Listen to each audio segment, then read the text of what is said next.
यस्तीहरूले पञ्चशील परिपालन गर्दा सबभन्दा पहिलो कुरा प्राणी हिंसा नगर्ने, प्राणीलाई दुःख नदिने, प्राणीहरूलाई चाहिँ एकदम हामीले सहयोग गर्ने, उद्धार गर्ने, प्राणी हिंसा नगर्ने भन्ने सबभन्दा ठुलो वचनबद्धता हामीले गर्नुपर्छ। र प्राणीलाई नमार्नु नकाट्नु मात्रै धर्म होइन, ती प्राणीलाई दुःख नदिनु पनि हो। प्राणीलाई नमारे पनि नकाटे पनि दुःख दिइरहनु त्यो राम्रो होइन।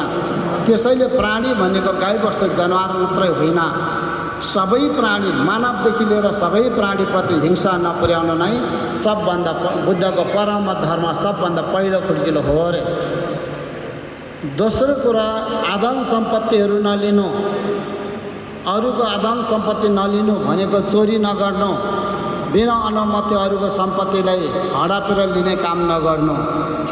यसरी बुद्धले अरूको सम्पत्तिलाई आदान सम्पत्ति लिँदाखेरि हडपेर लिँदाखेरि अरूप्रति पर्ने घातहरू हाम्रो लागि सधैँको लागि जसले गर्छ उसको लागि जीवन परन्तु दागको रूपमा रहने हुँदा त्यस्तो कार्य गर्नु हुँदैन भनेर एउटा नियमको रूपमा उहाँले भगवान बुद्धले चाहिँ जनाउनु भयो। र त्यस पछाडि तेस्रो नम्बरमा झुटो नबोल्नु।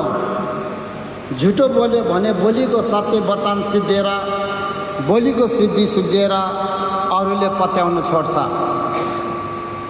जब हाम्रो बोलीको सिद्धिहरू सिद्धिँदै जान्छ तब अरूले नपत्याउने अवस्था पुग्छ।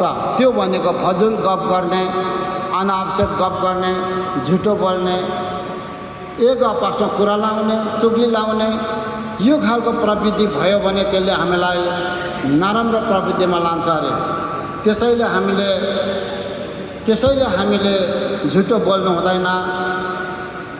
समाजमा आघात पुग्ने गरी झुटो बोल्नु हुँदैन। सबैलाई राम्रो होस् भन्ने सम्झेर भावना साथ सत्य बोल्नुपर्छ। सत्य वचन जहिले पनि समाजमा अभिषेक भइरहन्छ।